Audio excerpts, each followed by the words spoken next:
այս դատական գործընթացից, մասնավորապես այս նիստից ինչ կասեք, եւ հայտնի է, որ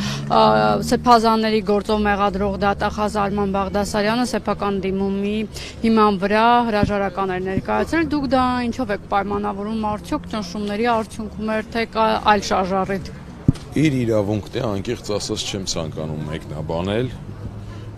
ով ինչ անում է ինքը գիտի եւ ով ինչ անում է ինքն է դրա համար որոշում, անկեղծ չեմ ցանկանում մեկնաբանել, նիստի հետ կապված հերթական նիստերից է,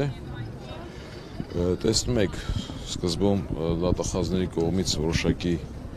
միջնորդություն կամ դիմում կամ հայտարարություն կարելի ասել, հետաքրքրական էր, որ իրենք ցանկանում են, որ այդ հայտարարությամբ ուզում էին ամրագրեին նշեին, որ պետք չէ քաղաքական հայտարարություններ անել, դատավորից պահանջում էին քաղաքական դիրքորոշում, մոռանալով, որ ի սկզբանե այս գործը քաղաքական հետապնդում է, ի սկզբանե այս գործով բարձրաստիճան պաշտոնյաներ եւ իշխանական падգամավորներ շինծու ինֆորմացիա են ներկայացրել հանրությանը, որով փորձել են տպավորություն ստեղծեն, մեծ փաստաբանական խմբի ինչ-որ առումով հաջողվեց իրենց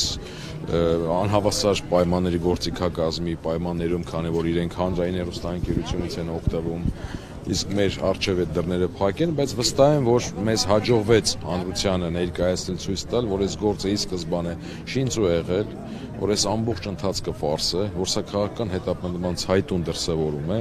որ Բագրատ Սրբազանը մասնավորապես այս պահին անազատության մեջ է գտնվում, որովհետև այս արշավը պետք է տեղի ունենալ եկեղեցու նկատմամբ եւ Բագրատ Սրբազանը իր հեղինակությամբ, իր անձով միանշանակ կանխող անձանցից առաջիններից մեկն էր լինելու եւ հաջողվելու էր նրան որոշակի իրավիճակ փոխել, դրա համար էր այս պահին անազատության մեջ, ինչու՞ չէ նաեւ երկրում վախի մթնոլորտ ձևավորելն է նպատակը, որ հաջորդիվ մենք ունենք ընտրություններ երկրում, որ այդ ժամանակահատվածում են վախի մթնոլորտը, որ այժմ փորձում են սերմանել, աշխատի օգուտ ներկայիս վարչախմբի։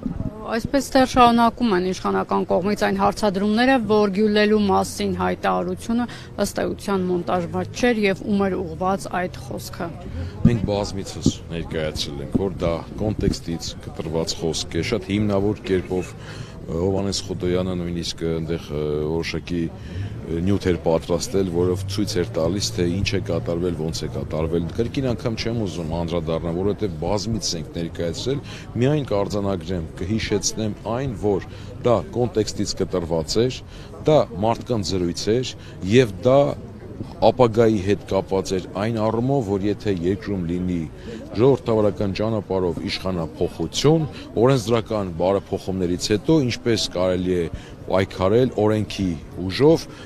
որոշակի